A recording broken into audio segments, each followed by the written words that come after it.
right, we're here at my tiny worm bin, and we'll kind of go over three things. First is when we initially fed, we put in a Blackberry, and as you know, it has individual fruits on it, and I wanted to see how they were able to get through that. And then I wanted to talk a little bit about bedding and when to throttle back as you're getting towards finished castings. And then finally, I want to go over, letting the bin kind of lead you in figuring out what to do with the bin as you go. And right away, not sure if you can see, but there is a cocoon, and then 1, 2 worms, 3 worms actually, and then another cocoon right there. So let's pick up this cocoon and see if we can see. And actually, it's a spent cocoon, it looks like, because it looks like it was open. So let's go for that other one and just pick it up between these worms gently. And there we go, right there. Right there is a cocoon. If you haven't seen one before, there it is. And I'm not sure what that is. That could be a cocoon, but I'm not sure. But right there, for sure, there is a dark cocoon. All right, so let's look and kind of dig in and see if we can get to that feeding.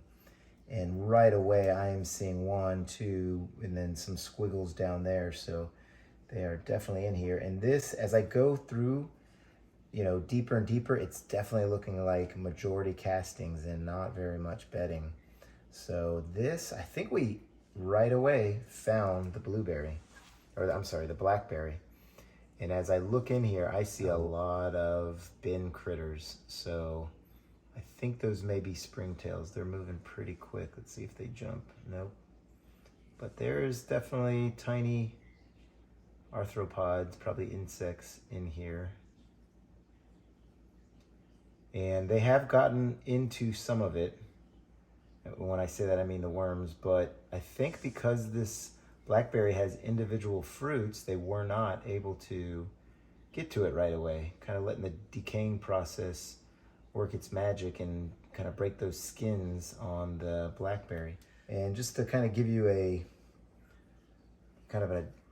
figure out how the size is, there's my 2 hands. This is a very tiny bin. Worm bins this tiny are a little bit hard to get started,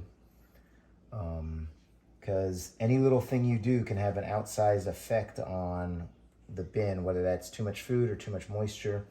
Once they get a little bit more mature, it's easier, and we are certainly on the mature side. Lots of worms. I love seeing this. Lots of worms relative to how many we started with. As they get into the mature side, then they will absorb some of the abuse that you accidentally give to them by overfeeding or getting too much moisture. And because this is getting really close to finished castings, in fact, a lot of it already is finished castings, but yet I see some of these pieces of cardboard and office paper, I'm going to not put bedding in here because I want them to start finishing up that bedding and start to move the whole bin towards finished castings. And that's one of the things that you're kind of looking for. I think a few weeks back, almost more than a month, we said we're at 50-50. In fact, I have a video of the point at what we believe to be 50-50 castings. And obviously we're well past that. And, as you get towards, completion of your bin, you just need to throttle back on the bedding. But when you do that, different things can happen to your bin. One, you're not going to have the bedding to absorb all the moisture in. Whoa, okay, here we go. Lots of worms here, and no wonder. There is an apple, and you can see them crawling all throughout it. That is really neat. And I can see some of the coffee grounds on it. Maybe I didn't grind my coffee quite as much as it needed to be. But lots of worms just teeming in and out of it. Good showing there. So that did not get totally digested. So we'll set that aside and kind of look through here. More worms, more cocoons. This is fantastic. I mean, at this feeding, I am seeing more cocoons than I've seen in some of the previous feedings. And the whole thing is just looking really good. But lots of worms here, lots of worms. So this is kind of wet matted bedding throughout here.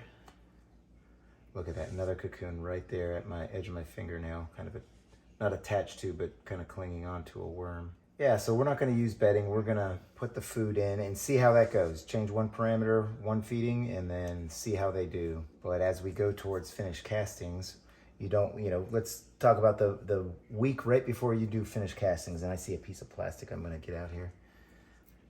Week before you have finished castings, you're not going to put bedding in, right? So, well, when's the right time? 2 weeks, 3 weeks. You just got to kind of let the bin almost let you know what the right thing is. You see a lot more castings. You see some of the bedding not quite getting digested, like whole pieces like this.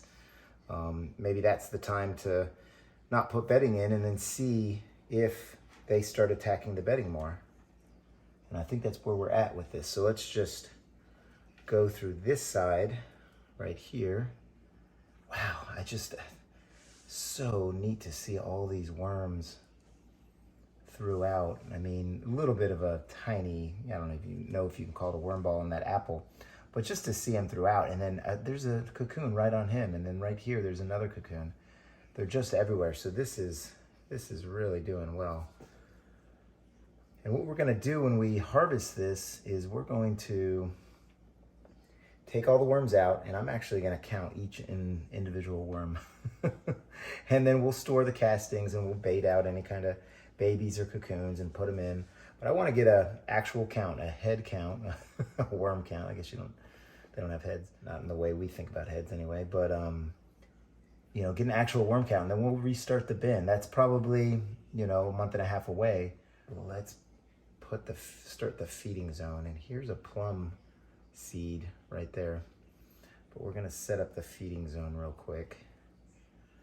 And if you're wondering what this bin looked like at the beginning, I have a playlist on my channel. In fact, if you hit the subscribe button, you'll be able to go right to it, and it'll show you how many feedings I've done, and what the castings and paper and bedding and food look like for each feeding. And you can kind of see how a bin of this size progresses. And I've got 2 other bins that also have their own playlist right there.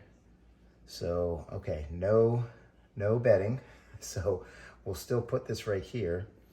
Put the little seed right there. And here's what I was initially gonna feed, but that is clearly way too much. So I'm just gonna put some stuff that I know they're gonna get through pretty quickly. We put a lettuce head in there before and it totally disappeared, so I'm pretty comfortable with that. This is a banana with a little bit of peel stuck to it, so we'll give them that. We got that strawberry, which I know they'll go through. This is a peach, and we'll just give them a couple of the strawberry tops. I don't think we need to put a lot more food in here, certainly not the slower food. And I didn't see any of the carrots from last time, but this should be a pretty adequate feeding, especially with no bedding. And of course we'll put coffee on. It's a little additional food for them. And it's a little bit moldy, but they will eat right through that, no problem. And then we'll put some grit, which is just pulverized eggshells, and they use that in their gizzards to digest the food. But no bedding, only food. There was some food from last time, so we're trying not to give them anything too slow. So I don't think, did I put an apple core in there? I don't think I did. But we'll see how this goes. Just kind of letting the bin tell us what it needs, and make one little change. So our one little change was no bedding, and we'll see how the bin reacts. And this bin is, I believe, 143 days old or so, and it's been 7 days since the last feeding. So this is definitely getting towards well past the midpoint. So we will call this a good feeding. I'll put the newspaper back over, and hope everybody is having a great day, and happy vermicomposting, everybody. Take care now.